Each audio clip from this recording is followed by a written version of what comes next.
Shema Yisrael, Shema Yisrael, Shema Yisrael, Shema Yisrael, Adonai Elohim, Adonai Elohim, Adonai Echad.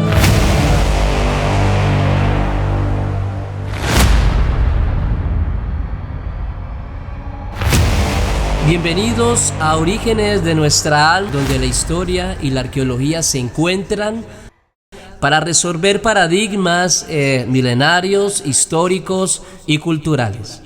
Hoy en jueves especial aquí en Orígenes de nuestra alma con el licenciado Carlos Andrés Hernández Valencia de la ciudad de Pereira, Colombia. Hoy tenemos un tema, hermanos, muy interesante, la introducción a la patrología. Ok, ¿qué será entonces la patrología? ¿Sí? Vamos a comenzar con el mismo término de la palabra, ¿sí? Con la semántica de la palabra. El término proviene del griego pater, ¿sí? Que significa padre. Y en segunda instancia del griego logos, que significa tratado o estudio.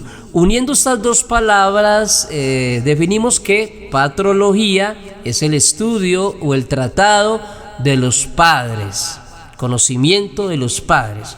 La otra pregunta que nos haríamos después de conocer esto es, ¿de qué padres se está hablando? ¿Sí?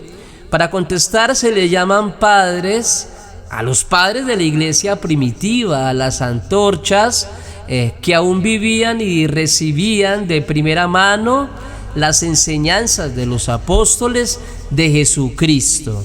Ok, entonces podemos definir también como patrología, como disciplina que se encarga de analizar la vida, la obra y el pensamiento de los padres de la iglesia, que eran aquellos líderes que defendieron y dieron forma a la doctrina cristiana en sus primeros siglos. Ok. El término también patrología o pater logos, ¿sí? En el griego se popularizó en el siglo XVII, en el año 1659, por el teólogo luterano alemán Johannes Gerhard. Su obra titulada Patrología le dio el inicio a esta palabra a coger forma, porque antes de este siglo, el siglo XVII, no se había escuchado esta ciencia con este nombre de patrología. Ok. Dicho en otras palabras, antes del siglo XVII o XVI, no se hablaba la palabra patrología, sino que a esta ciencia se le llamaba los padres de la iglesia. Ok. Pero no existía una disciplina académica con este nombre específico de patrología. Ok. Continuando entonces, la patrología, mis amados, hoy se divide en 3 etapas cronológicas. Vamos a mirar el día de hoy las 3 etapas, ok, cronológicas. La primera de ellas es, por cronología, el criterio más usado es, vamos a ver el primero, los padres apostólicos del siglo I y del siglo II. ¿Quiénes serán los padres apostólicos? Bueno, como lo dice la palabra padres, ¿cierto? El estudio de los padres, patrología, el tratado de los padres, pero en este caso de los apostólicos, de los discípulos de los apóstoles. Estos son aquellos que conocieron personalmente a los apóstoles. Una segunda, tercera generación, ok. Algunos de ellos son, para tener en cuenta, algunos de estos varones de renombre, de los más famosos es, vamos a comenzar, Clemente de Roma, ok. Ignacio de Antioquía, discípulo del mismo Juan, directamente de Juan. Policarpo de Esmirna, discípulo del apóstol Juan. Bernabé, ese se cree que era no ayudante, pero sí el compañero de Pablo del primer viaje misionero, Bernabé, ok. Papías, de Hierápolis, Hermás, ¿sí? Diogneto y algunos escritos de este tiempo como la Didache o la Didache, que es el manual encontrado de la iglesia primitiva del cristianismo, algo tremendamente poderoso si queremos saber algo de la iglesia primitiva. La Didache nos va a ayudar bastante en esto, ok. Es también llamada la Didache, la doctrina de los apóstoles, la cual revela en el capítulo 14, versículo 1. ¿Qué revela? Revela y va a hablar sobre la frecuencia de la Eucaristía, ¿sí? De la Eucaristía o acción de gracias en el día del Señor, que en Apocalipsis capítulo 1, versículo 10, se va a hablar como kuriakos o kuriake, que es el término en el griego, ¿sí? Encontrado por primera vez, como acabé de decir, en Apocalipsis. Volviendo al tema, entonces, terminamos con la primera división cronológica.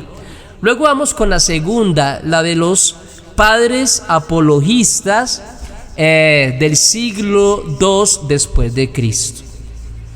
Estos ya salen siendo como una tercera generación después de los apóstoles, como lo dice el término apología, de la etimología apo, que significa lejos, y la otra palabra apología o logia proviene del logos, ¿sí? La palabra, que era en el griego la defensa legal formal del cristianismo ante un tribunal o discurso. Dicho en otras palabras, es la ciencia de la apología, es la defensa de la fe. Ok. Los apologistas eran en esencia los abogados de la fe que escribían cartas de apología, ¿sí? Dirigidas a los emperadores como Adriano, por dar un ejemplo, o Antonino, Pío, para demostrar que los cristianos no eran ni criminales ni ateos. Recuerden que en los primeros 3 siglos de la iglesia, el imperio romano perseguía a los cristianos porque ellos no eran cristianos. Apenas la Roma se cristianizó en el siglo III después de Cristo. Okay. La división de los apologistas se puede clasificar de la siguiente manera. Vamos a ver cómo podemos clasificar los apologistas. Okay. Están los apologistas griegos, ¿sí? Los apologistas griegos, como Justino de Mártir, que vivió en el año 100 al 165 después de Cristo.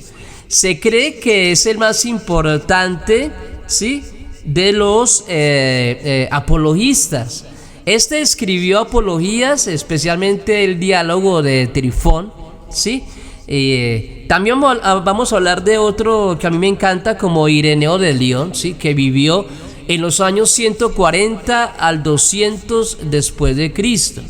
Es aquí donde se une el puente de oro entre los padres apostólicos y los apologistas. Al ser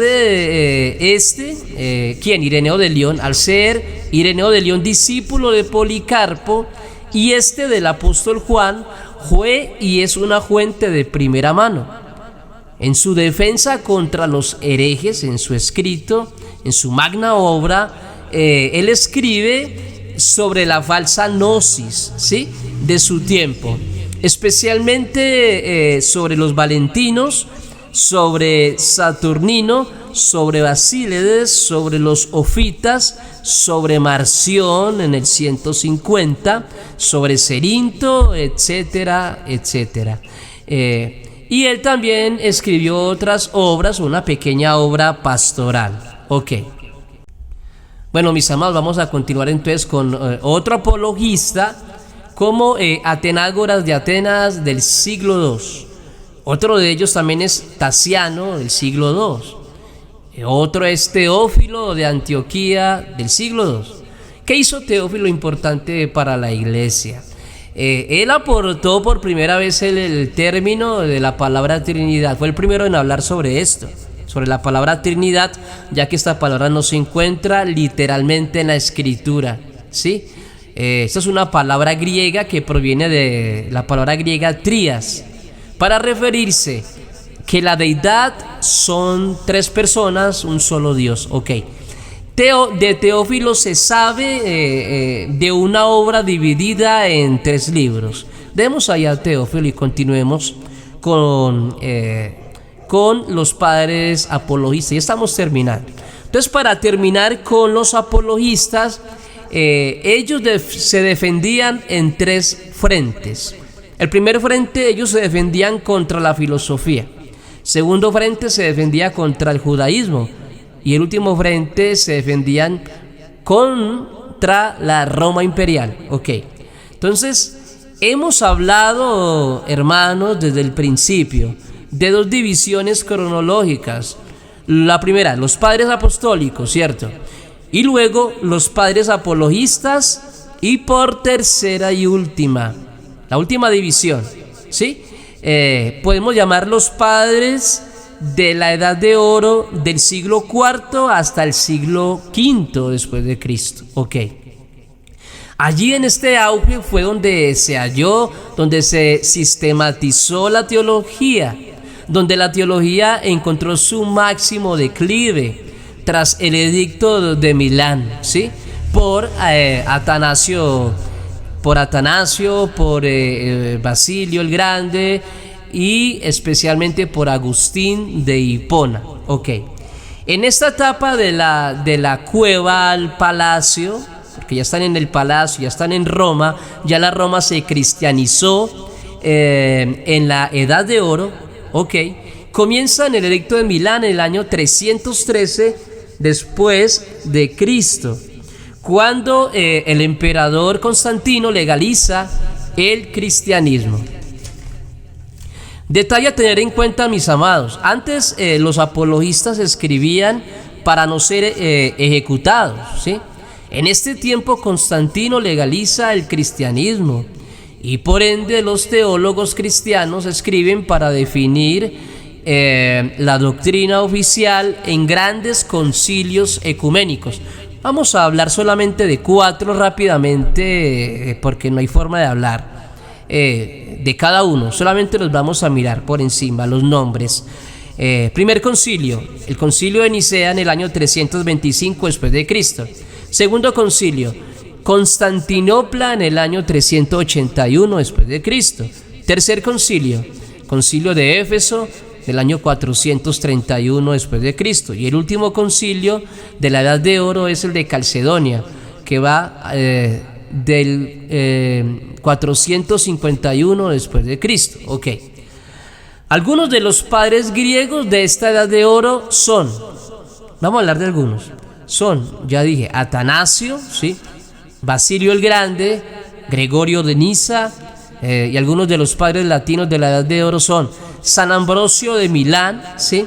San Jerónimo, San Agustín de Hipona. Probablemente este es el teólogo más influyente después de San Pablo, ¿sí?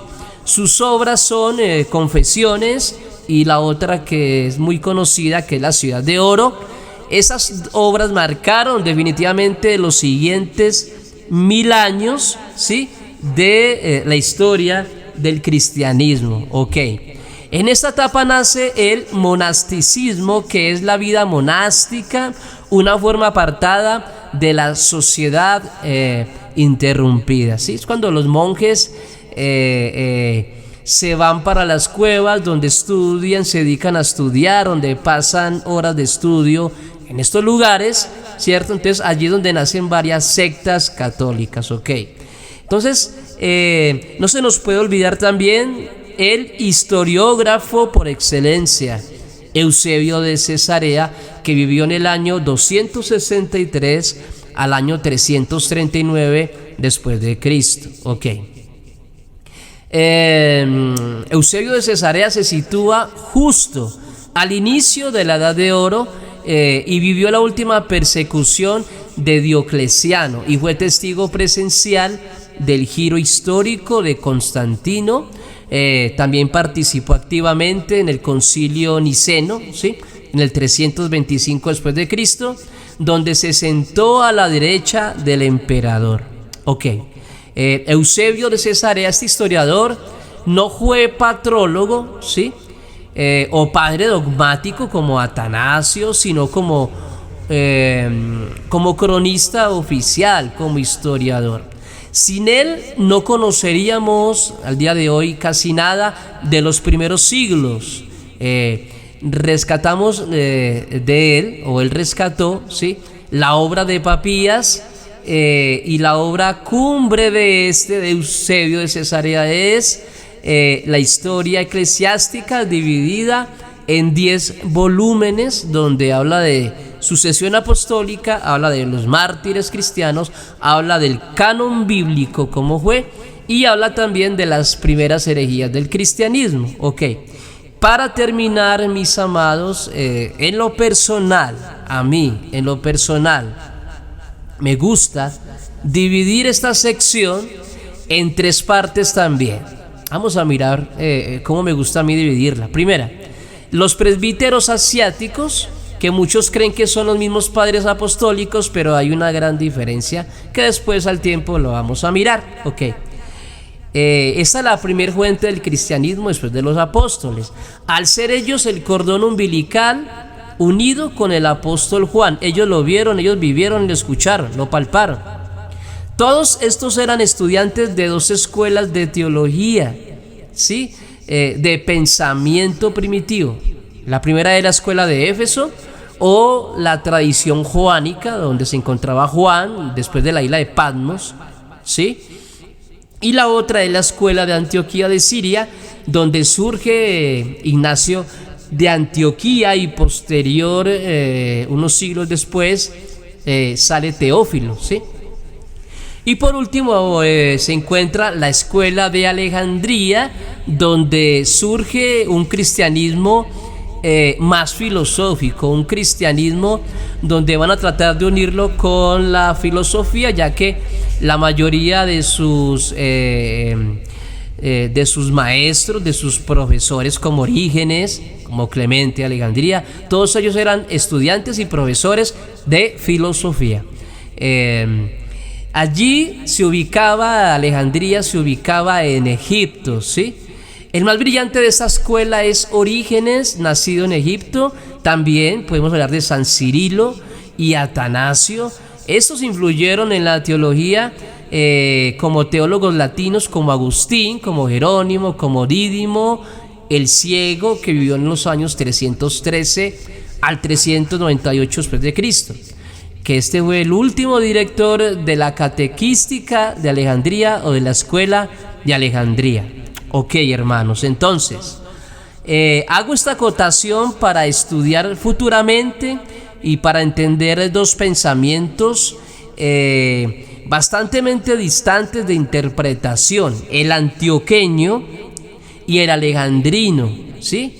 Y hoy nos podemos preguntar, según mi interpretación, según la teología que tenemos, cómo interpretamos, cómo vemos, cómo aplicamos la exégesis, podemos ver de dónde viene la influencia, si mi influencia viene de la escuela de antioqueña o si mi influencia viene de la escuela alejandrina, que se creó por Panteno en el siglo II después de Cristo. Ok, ¿quién tendrá la razón de esos 2 puntos, de esas 2 cosmovisiones teológicas como escuela de teología donde nace el cristianismo?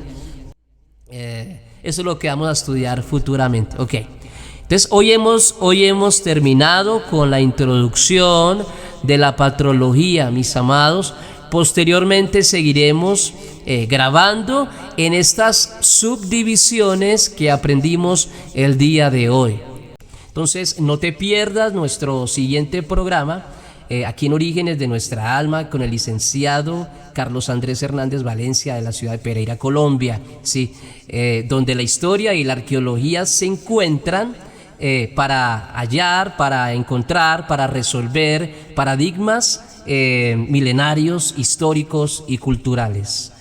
No te pierdas nuestro siguiente programa y suscríbete en este canal. Hasta pronto. no te pierdas nuestro siguiente programa aquí en Orígenes de nuestra alma con el licenciado en teología Carlos Andrés Hernández Valencia de la ciudad de Pereira, Colombia, donde la historia y la arqueología bíblica se encuentran para hallar respuesta a paradigmas históricos, culturales, etc.